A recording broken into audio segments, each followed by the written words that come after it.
Okay, so the fix that he is going to suggest is something called cosmopolitan democracy. You know, when we talked the other day about how you sort of take, clean coal and you just and somehow that makes coal better. That's kind of what he's doing here. So we gotta test him and see if it's right. But he's gonna say the best way to do democracy is to do it at the global level, cosmopolitan democracy. So let's talk about those two terms and how they work together. So we'll start with democracy. Democracy, he's going to argue, must be radically transformed.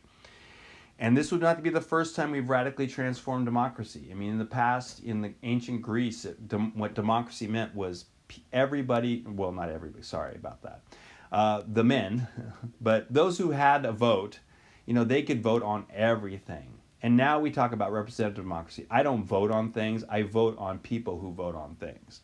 And we're okay with that. We call that democracy. So the idea of democracy has shifted. And even, like I mentioned earlier, who is a part of this? Who gets to vote?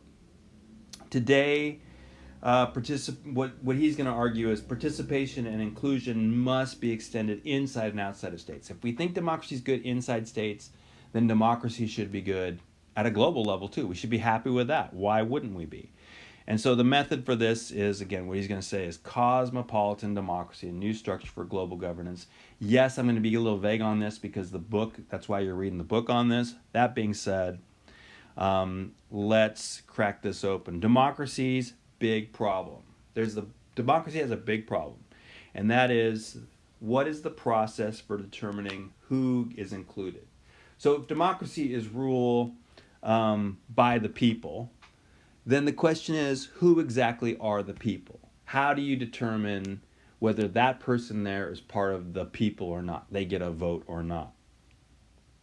And historically, it's kind of an arbitrary decision. We just sort of drew these lines around these places, and we called them nation states. And then, if you happen to be inside of this particular container, you were French. And if you happen to be in this container, you voted for the United States and all that. And then what happens about the people who aren't quote unquote French, and they want to be a part of this? So the dark side of democracy, if you've ever sort of, done your World Civ 2, the dark side of democracy is that those who aren't us can join us. You just have to change yourself to become us, homogenizing those who are different. And the messiness, the huge messiness that we've seen historically and even today about that sort of way of defining who we are. So this is democracy's big problem. Democracy's great, but we still have to ask the question about who gets to vote for who are the people in a democracy. All right, that's step one. Step two, cosmopolitanism. We've never talked about that in this class, so let me just lay out for what that is. It just basically means all humans belong to a single community. It doesn't necessarily mean no states. It's just that my allegiance is to humanity. I mean, think about us in America. I belong to the state of California, but I also belong to the country of the United States. So on the one hand, I'm an American, but I'm also a Californian. I can be two things at the same time. It's just that, my Americanness tends to be the thing that trumps over my Californianness. And all cosmopolitan is saying, well, then let's just add another layer to that, humanity. My humanity should trump my Americanness. I'm still American, I'm still Californian, but I'm also part of humanity. And that's what cosmopolitanism is that should be sort of our primary allegiance, is to this single community of humanity. The big problem for cosmopolitanism is, how do you reach consensus? If all of us are in this sort of, what do we think, then how do you reach consensus? All human beings belong to a single community based on a shared morality. A lot of that involves things like human rights, what we think about humanity, all that kind of stuff. All right. This is going to be what cosmopolitanism is saying. And then cosmopolitanism is going to say the most valid practices should be applied after all have been examined. So we have a big, long, this is, how this is done all the way. We have a conversation about how should we do this. And once we have had this conversation and sort of said, okay, this is the best way to do it, then those are the practices that we all based on a consensus, based on a shared morality, say this is how we should be. Cosmopolitanism, everyone knows our practices are most valid. Now it gets a little tricky is these sort of when you have these competitions between different sets of practices, which of those practices should be the ones that humanity does? I know this sounds super weird. Trust me, the book is going to walk you through cosmopolitanism a little bit more than I'm doing here. The bottom line that I want to get to here is that what cosmopolitanism can lead to is assimilation, where if we're all part of humanity, then that starts to get the stress, and you start to lose a little bit of the diversity of groups. I think you guys can see that. If we're all part of humanity and we're lessening some of those other things, then the diverseness of humanity gets a little lessened as well. But that's not a problem, because this is a problem for cosmopolitanism, and this is not a book about cosmopolitanism, it's a book about cosmopolitan democracy. Because what Archibugi is going to say is, if I take democracy with its big problem of who's in, and I take cosmopolitanism with its big problem of determining how we figure things out together, and I put them together, staple them together, I'm going to solve both things. It kind of mellows both things out. We don't really have to have conversations about who's in anymore because we're all in. And we have now a method by using democracy of figuring out what it is that we think is valid while being able to retain our diversity. So in other words, by putting them together, they answer each other's big problem. And so it actually makes both cosmopolitanism and democracy way more useful, way more acceptable. All right, good, we got that. So now that he has basically established, and again, it's going to take a few pages for him to get there, but now that we've established that that is sort of, we should sort of bring those things together, moving essentially democracy to the global level, he's talking about a new structure for cosmopolitan democracy. Here's a new global structure. The old state system, where states basically determine stuff on behalf of its citizens, no good. So here's what democracy implies. Number one, government must govern in the interests of all, which should mean global governance should govern in the interests of all. Not all states, that's how we have it right now. When we talk about global governance, the way we talk about it in this class, it governs in the interests of all states. And we just hope that all states want those things that we want. But maybe it should be of all people. Majorities should not be permanent. Decisions must be taken after a public comparison discussion of the various positions. And when we say a public comparison, we mean all of us being a part of this conversation. Not just the rich, not just the powerful, not just the elites, but all of us being a part of this conversation. And when I say all of us, I don't just mean those of us who are relatively well off in, a San Diego college. I mean all of us. I should be a part of this conversation, but so should that person from the rural Bangladeshi village be a part of this conversation. Men, women, all races, everybody around the world should be a part of this conversation. Can democracy do these things if it's shifted to the global level? Or is it just too big, too unwieldy? And maybe, you might want to ask the question of, would you really be happy if all the humans had a say in these things, or are you happy with a system in which mostly the rich and the powerful citizens have a say in what's going on, like we have right now?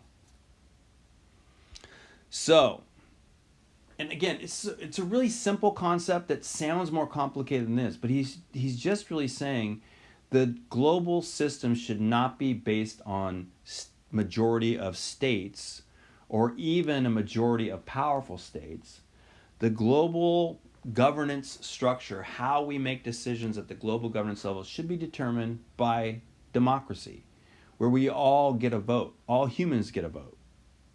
The democratic management of the global commons. So where would this start?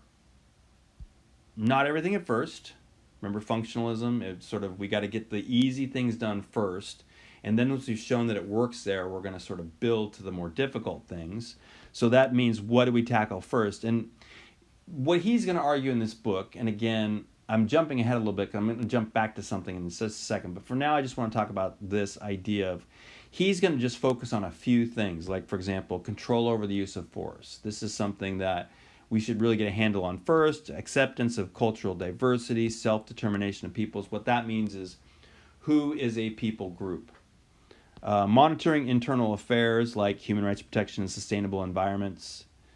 Things that we've kind of been struggling with in this class is, how do you actually monitor things that are going on inside of states if states are sovereign?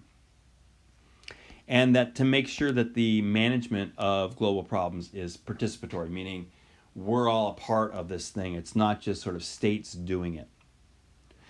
Bottom line, all citizens should have voice both in their state, democracy, and globally, cosmopolitan democracy. This would not necessarily be world government, but he's not going to say this, but the implication is going to be, is that such a horrible, horrible thing? Because we're not talking about a government that's out of our control, run by elites. We're talking about a government that is controlled actually by the people. Okay, that's all I'm going to give you on this. I'm going to give you some things here. Oh, that's a picture of Paula Deen holding a turkey. I don't know why that's in there. Just work with me on this. So there's a few things I want you to look for when you're reading. I know it might not have made sense, everything I just said. I'm just trying to give you some context so when you get into this, you kind of know what you're looking for. And I'm going to tell you some things I want you to look for while you're doing this reading. Number one, is this model worth thinking about? In other words, is the model that he's suggesting, do you think that that would be something that could work, would work, and would actually be a good thing? I mean, we like the idea of everybody being a participant in these things so that we can all have a say. We like democracy. Especially in the United States, we like democracy.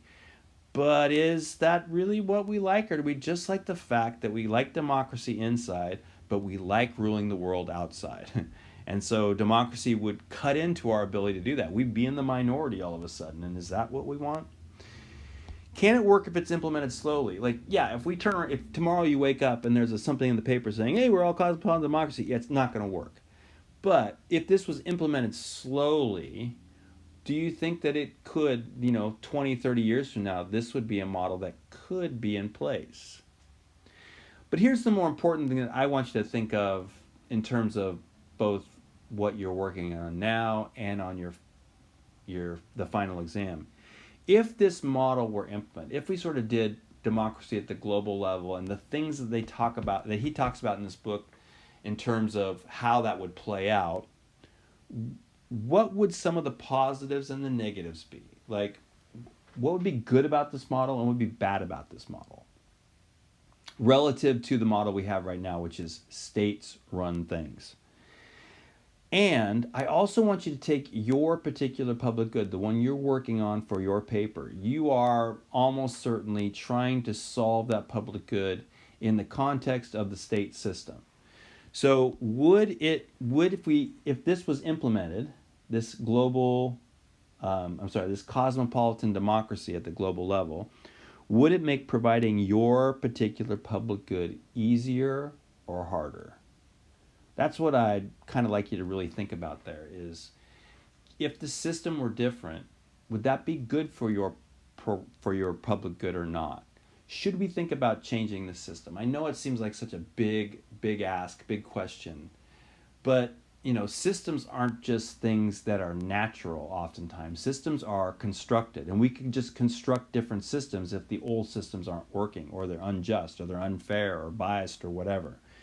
So that's the question that I really kind of want you to be thinking about while you're going through, is try to think about your public good in the context of what he's talking about here and say, man, is that going to make it easier for my public good to be provided or harder for my public good to be provided? Are there good things about it that should be implemented? All right, that is it. I'm going to put the reading sort of schedule up with this particular these videos on Canvas so that you can, if you want to break up the reading, into like 20-page chunks, 20, 30-page chunks, that you can do it that way. But there's not going to be like any sort of thing other than I want you to have those pages read by the time the final hits. Okay, we'll talk to you later. Bye.